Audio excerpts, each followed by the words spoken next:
គេបាទសួស្តីបងប្អូនទាំងគ្នាមកក្នុងវីដេអូនេះផងដែរខ្ញុំប្រាប់ពីរបៀបនៃការបើកម៉ូតូកង់4សម្រាប់ម៉ូតូកង់4មួយយ៉ាងដែរគឺពេលបងបើកគឺបងខិតមកមុខចិត្តដាច់ចកូតបាទហើយនៅខាងស្ដាំដៃនេះគឺឆ្កឹះលេខនេះទៅមុខដោះលេខទៅក្រោយបាទវាមានដោះលេខ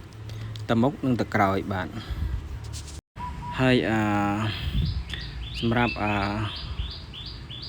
អានេះគឺដៃ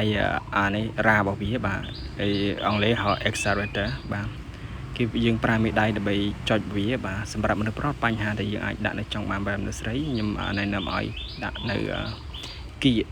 ប្រអប់ដៃដើម្បីចុចយូរទៅកុំឲ្យឈឺដៃបាទដាក់ឲ្យកឹបទៅបាទហើយ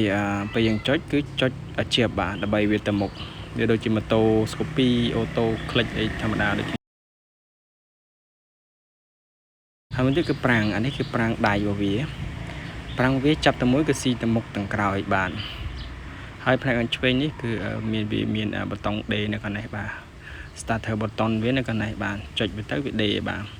ហើយអានេះគឺប៊ូតុងសម្រាប់បើកភ្លើងកូដហ្វាអានោះគឺប៊ូតុងសម្រាប់សញ្ញោឆ្វេងស្ដាំហើយអានោះគឺ display ហើយប៊ូតុងតូចនៅខ្មៅនៅខាងក្រោមនេះគឺជាប៊ូតុងសម្រាប់យើងថយក្រោយប៉ុន្តែពេលយើងថយក្រោយយើងត្រូវចុចវាបើយើងអត់ចុចវាទេម៉ាស៊ីនវាអត់មានកម្លាំងដើម្បីឲ្យយើងថយក្រោយទេអាប៊ូតុងនេះគឺអៀរបស់វាបាទដល់ពេលយើងពេលព្រឹកឡើងយើងបច្ចេកវាយើងត្រូវទាញវាដើម្បីឲ្យវាសាំងមកចូលច្រើនទៅខ្យល់ចូលច្រើនហើយវាមានកម្លាំងខ្លាំងបាទហើយអាមួយនេះគឺសោរបស់វាសោវាមានពីរតង់បាទមួយតង់នេះគឺបើកភ្លើងមុខបាទប៉ុន្តែសម្រាប់ការបច្ចេកគឺបើកតង់ទី1ក៏បានទី2ក៏បានបាទចំពោះការកាត់ចកូតបាទកាត់ចកូតគឺយើងខិតមកមុខឲ្យជិបផ្លូវយើងទាំងពីរត្រូវធ្វើម៉េចឲ្យអោបនឹងម៉ូតូបាទហើយយើងកាច់បែបបាទកាច់មកឆ្វេងពីនៅស្ដាំកាច់មកស្ដាំពីមកឆ្វេងបាទហើយ